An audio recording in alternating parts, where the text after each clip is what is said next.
New York City is just one sleep away from its Zogbad Salami era, where the city will be devoured much like a curry basmati rice slop that Zogbad Salamander will shovel into his face hole on camera for the next 4 years, while the city is plunged into a deep depression full of sogginess. It's gonna be so sick when people are riding on the free bus with a bunch of vagrants that will be likely dropping hot brown dumps while Zogbad goes onto the nicest ones and shovels burritos into his throat hole using a fork and knife, but eats slop rice with his phalanges. It seems like the likes of even Donald Jerusalem Skyscraper have given up on the idea that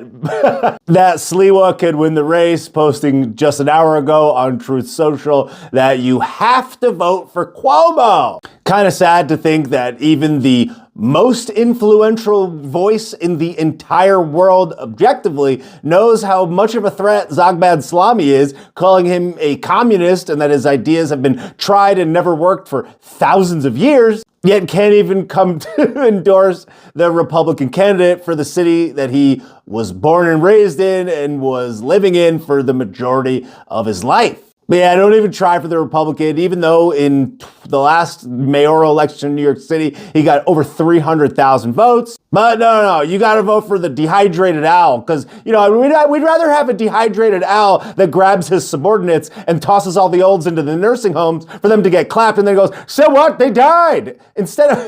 of just going for the Republican. But alas, even the Dehydrated Owl will probably lose, and Zogbad Salami will win, which will be great. And we will witness what is already shaping to be a mass exodus for people selling and moving their real estate out of the city because they know that they're about to get clipped. And this will inevitably be a wake-up call for all the soggy brains who participate in politics literally 0 times ever, but just think that this guy somehow is fighting back against the rich elite, when in actuality his policies will only help and assist them considerably more while punishing the lower and middle class the most. But don't worry guys, because you take your political takes from Emily Ratajawasorosowski, who is widely known for flopping her bags around in a music video with Robin Thicke or whatever. It's going to be hilarious when people realize that a 34-year-old who never had a real job is not capable of coming through with even a fraction of the promises that he made. And in a year from now, when they realize